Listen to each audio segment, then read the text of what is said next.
அதுதான் அருள்வாக்கு. சித்தரெல்லாம் பேச மாட்டாங்க, மௌனமாக இருப்பாங்க. பார்த்தோன்னே சொல்லுவாங்க அருள்வாக்கு. ஆடாத பாடாத. ஏன்னா அவங்களாம் முக்தி அடைஞ்சவங்க. நல்லா நல்லா வாழ்ந்து நல்லா ஆன்மீகத்தில் உள்ள புகுந்து நல்லா ஒரு எதுக்குமே ஆசைப்படாத அவங்களாம் வாழ்ந்து அவங்க வந்து எனக்குன்னு எதுவும் வச்சுக்காத வாழ்ந்தாங்க. அதனால் ஆண்டவன் அவங்க உடம்புல தங்கி அவங்க பார்த்த பார்வை நமக்கு தரிசனமாக இருக்கும். அவங்க சித்தர்கள் அதேமாதிரி அவங்க பார்த்த பார்வை நமக்கு ஆசீர்வாதம். அவங்க சொல்லுகின்ற வார்த்தையே நமக்கு ஆசீர்வாதம். ஆனால் சித்தர்கள் வழிபாடெல்லாம் அப்படி தான். அவங்க பார்த்தாவே போதும் நம்ம நடக்கும், நல்லா நடக்கும். அவங்க நம்ம பார்த்து தொட்டாவே போதும் நோய் தீரும். அது மாதிரிலாம் வாழ்ந்த மகான்கள்லாம் நிறைய பேர் இருந்தாங்க. அது மாதிரி ஆனால் அது மாதிரி தான் ஆகணும்னு நினைக்கிறேன். இந்த ஆடிக்கிட்டு விட்டுக்கிட்டு பாடிக்கிட்டு ரொம்ப ஆர்ப்பாட்டம் பண்ணிக்கிட்டு ஏன்னா ஆர்ப்பாட்டம் பண்ணால் தான் சாமி நம்புவாங்களா? அமைதியாக உட்காந்து சொன்னால் சாமி நம்ப மாட்டாங்களா? ஏன்னா இன்றைக்கி கோயில் வச்சு நம்ம நிர்வாகம் பண்ணுறோம். நம்ம இன்றைக்கி ஒரு பூஜை பண்ணுறோம், அபிஷேகத்தில் இருக்கிறோம். நம்ம சொல்லுகின்ற வாக்கே வேத வாக்கு தான். நம்ம சொல்லுகின்ற வாக்கே அருள்வாக்கு தான். அது வந்து ஆடிப்பாடி ரொம்ப ஆர்ப்பாட்டம் பண்ணி 100 பேரை வந்தால் நான் 5 பேர் தான் சொல்லுவேன் சாமி. அவங்கள ஒரு 100 தடவை நடக்க வைக்கிறது.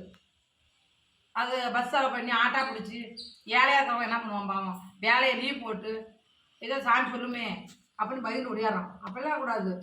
ஒரு நாளைக்கு நம்மளால் முடிஞ்ச வரைக்கும் அருளாக சொல்ல முடியும். சாமிலாம் வந்து மழையெல்லாம் ஏறாது. நம்ம நினைச்சால் இரவு பகலே இறைவனுக்கு கிடையாது. ஏன்னா ஓய்வே கிடையாது இறைவனுக்கு. எப்பவுமே இயங்கிட்டு தான் இருப்பான் இறைவன். உலகம் எப்படி இயங்கிட்டு இருக்குதோ பகவான் இயங்கிட்டு தான் இருப்பான். எல்லாம் 1 மணிக்கு கூப்பிட்டு ஊற்று பார்க்கணும், போர் பண்ணணும், அதனால தண்ணி வருமானம் கேட்டால் நான் சொல்லுவேன். ஏன்னா நமக்கு ஒரு ரெஸ்ட்டு வேணும். அவ்வளோதான், ஓய்வுக்கு வாசம் தான் சொல்கிற மொழியை ஒரு கோயிலை கூட போட்டுறோம்.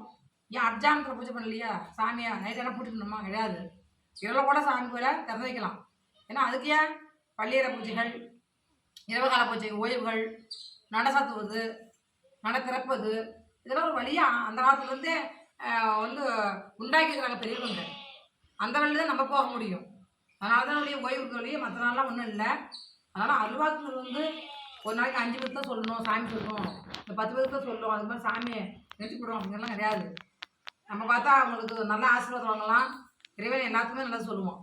பகவான் வந்து 5 பேர் தான் சொல்லணும் அப்புறம் சொல்லலாம்னு இருக்கிறது இல்லை. நம்மளால் முடியாது சூழ்நிலை தான் வந்து முண்டவழியே முடிஞ்ச நான் பண்ணி ஒரு நாளைக்கு 100 பேருக்கும் நான் சொல்லுவேன். நல்லா வீடியோ பார்க்குறவங்க அம்மா வேண்டுங்க. லட்சுமிநாத வழிபாடு இந்த கைகூத்து நல்லது. பொய் இல்லை, பித்ராட்டம் இல்லை, சூது இல்லை, சூழ்ச்சி இல்லை, எய்வின் என்ன செய்வன் இல்லை. இதெல்லாம் அழிக்கிற பிரச்சனாதேவி. அதனால் பிரச்சனாதேவி வழிபாடு இந்த கைகூத்து ரொம்ப தேவை. அதனால் மாந்திரிகம் வேணாம், மையம் வேணாம், பொய் வேணாம், நல்லது காட்டுங்க. ஓம் சக்தி.